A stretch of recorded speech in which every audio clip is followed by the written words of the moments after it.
department, especially FinDep, FinRec, and all the wonderful people working there. But also thank you all. AGOVC, I will start with AGOVC. I am delighted to work with you all.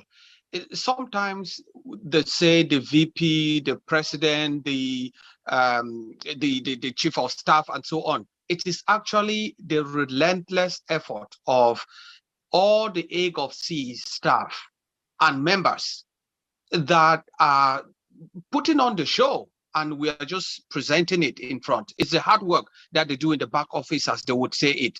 So I would like to first of all congratulate you. Why would I start by congratulating people I work with every day? I do so for one simple reason. It is their dedication. It is their selflessness. It is their ultimate sacrifice to make sure that we do not repeat the same mistakes that our forefathers did, to make sure that we don't go back to the same system that we are running from.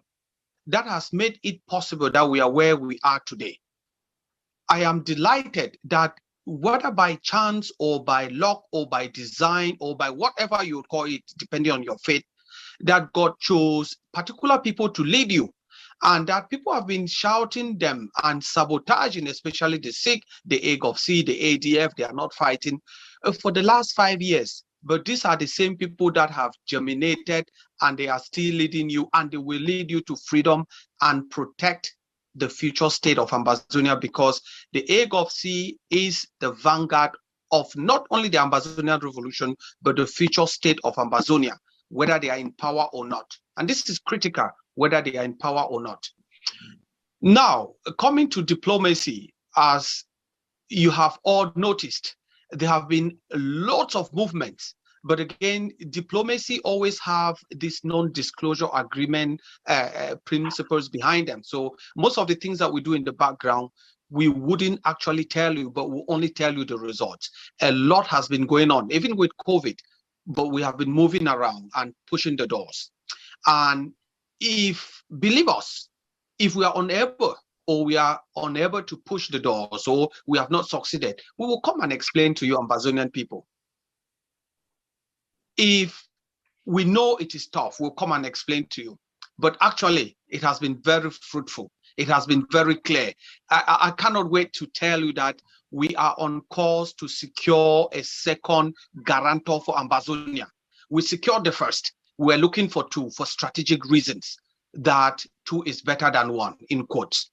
But we are on course to secure a second guarantor within the next few months, very few months, and we'll come forth to tell you. Remember, we secured a guarantor more than a year ago. And for every diplomatic meeting that we attend, that guarantor is always present, and that guarantor bids for Ambazonia. Why the guarantor is always present is to make sure that there is a second voice, there is a witness for everything we discuss and everything we agree, and that any future agreement or any agreement, whether tentative or in principle or binding, would be respected, because there is that state that is always present in all meetings that we attend, especially from the AGOVC perspective, but also for Ambazonia perspective, because one of the reasons why we didn't get our way in the 1960s was because any agreement we even had with La Republic, there was no guarantor. The UK that was supposed to stand by our side wasn't even there. Never mind the outcome of that of those encounters with Cameroon. It is also the case that within the last 2 days, with the help of the Basque country, and many thanks to Senator Urko, that the SS met last week, I joined the meeting momentarily, that they have pushed for the European Union to adopt a resolution that diplomatically forces Cameroon to pay attention to the crisis, the war that it has with Ambazonian, and that it cannot act with impunity. These are the first steps towards what we call international accountability that might lead to charges of war crimes on the state and its key actors. It is these little steps, when we engage the Basque country, I think you understand from the naysayers, those fighting for one Cameroon, and those implanted within our midst. We all know them. They said, oh, Basque is a small country, they can't do anything. But through their help and their connections, sometimes when we talk with a small country, it's not because we are not seeing the big countries. You start a journey of 10,000 miles, start with it, the first little step.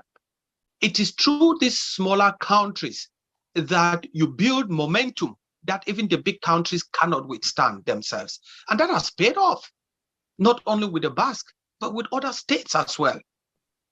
So the issue of getting our guarantor, which we have commenced the process, but before this formal process commences, realize that there have been informal meetings for months and months. So once you commence the formal process, it's just to make it official. And once that goes through, Ambazonians, you know it. Diplomacy in itself would not free Ambazonia. We know that. And I think I had said this 3-4 years ago, that diplomacy is predicated on power. Why there have been so much inroads nowadays in terms of diplomacy, where they have recognized, and all states, whether it's from the Swiss themselves, whether it's from the UK, they were present in Toronto, we had a meeting with them, whether it is from Ireland, whether it's from Norway, whether it's from the United States, Canada, they have now all agreed that the root causes of this conflict must be the subject of any future discussion, which is great. So the international community has moved from simply talking to talking with resolutions. And we have seen that from the United States. I think the United States was the first to do so at the beginning of the year, and there are still other countries, and the UK would follow in the footsteps of the European Union from our contacts in the UK. So it is good, it is better, and it is in line with our projections and our strategy of a targeted diplomacy where we are today, that you move from simple discussion to acknowledgement, and then to developing initiatives on how to put pressure on Cameroon to recognize the inalienable rights of Ambazonia to self-determination. And that's the root cause. The root cause of this conflict is not about any failed federation or 1960. It's about Cameroon being unable to accept that we have a right to self-determination. By self-determination means independence, a sovereignty over our land, our people, our space, our economic, our air force, and everything else. And this is the root cause that we, when I say we, the participants of the retreat in Canada, we agree that was the only and only problem that Ambazonia has with Cameroon. And that is the only root cause that Ambazonia is fighting for, and that any other root cause is a non-starter. That in itself means that for those of you, the Munzus and the rest, postulating the federation, and as I've earlier said, and it is the position of the AGOC, there'll be no peace, there'll be no reconciliation. Anybody that wants to reconcile with Cameroon, anybody that stands for federation, decentralization, DDR, move over to Cameroon. Ambazonia doesn't need you during the war, and Ambazonia will not need you after the war. Everybody will be held accountable for his or her actions, whether knowingly or unknowingly, that furthered the massacre of our people. We have made this clear to our international partners, and the AGOC will not blink. If it takes us more years to arrive at our destination, so be it, but we will get it right before we arrive there.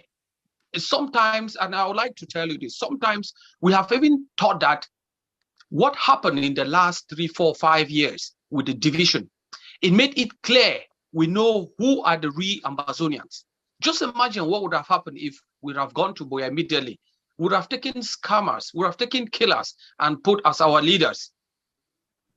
That there were some form of a government. I know it's painful. As Dr. Cho Ayaba said, this wasn't going to be a walk in the park. But it is better we get it right than to get it fast and then pay another price, just like our forefathers did in 1960, 1961. So the AGOVC is ready to do what it takes to continuously sever Cameroon's umbilical cord in the international scene. We have punctured it. Cameroon has lost respect from the actions of the AGOVC, from the actions of other patriotic Ambazonians. To be honest, the CDN has done a lot of work in terms of diplomacy. And every door that they've knocked, they've told them that we've been there. Or every door that we've knocked, they've told us that, oh, we've spoken with the CDN. So in terms of diplomacy, I think the CDN is doing a good job. It's always good to give credit where credit is due. But also do not sit idle and allow evil to happen because you don't want to call out evil. If you do not, it means you condone the evil and you'll be held accountable as well. So Ambazonians, I thank you so much for the support that you've always given to the Ambazonian Governing Council and the ADF. It is the action of the ADF on the ground and other sister forces, that diplomacy in itself, and that we are still where we are today. This revolution would have ended if you had allowed it in the hands of internet government or the Kundengi government or whatever. It is because of the actions of patriots on the ground that some people purport to have connections or to have control over them that has pushed this revolution where we are. It is the actions of the ADF on the ground. It is the actions of volunteers, mothers and fathers and children on the ground to show Cameroon that through ghost towns, to show Cameroon that through defiance, we will pursue our self-determination, come what may. So I call on you all, as you've always done. There's just a few of you that have always contributed to make sure that our forces, our boys and girls are protected on the ground, get what they need. They make sure that they wake up every morning and they have the seats to fight for our independence. It is not the time yet to relent your efforts. It is the time to continuously invest or commit to your own freedom and the freedom of your own children. This is not something to come and beg. That's what I said to my mission. You don't need to beg anybody to commit or to donate. You are donating not for Dr. Nyih, not for the boys fighting on the ground. You are donating for your own freedom. We are sitting here in countries that fought for their own freedom, and we weren't there. But they did so. They spilled their blood for your good, for my good. And this is the generation that would end Cameroon's occupation. This is the generation that would end Cameroon's tyranny, that would end Cameroon massacre in Ambazonia. And you are the chosen people. Do not let the opportunity slip. But I know from experience in the last 5-6 years that the dedicated few among you would continuously stand, would continuously push so that we get what is required to deliver a free homeland for all Ambazonians. My office is open. All offices of the Ambazonia Governing Council are open. If you have any queries, sometimes just drop us a chat or drop us a call, and we will make sure we address your concerns. If your revolution is not moving, we will let you know. If we don't talk, your revolution is on track. Thank you so much. I am delighted to be alive this time and to make sure I fight Cameroon and we all walk to Boya as one people. Thank you so much.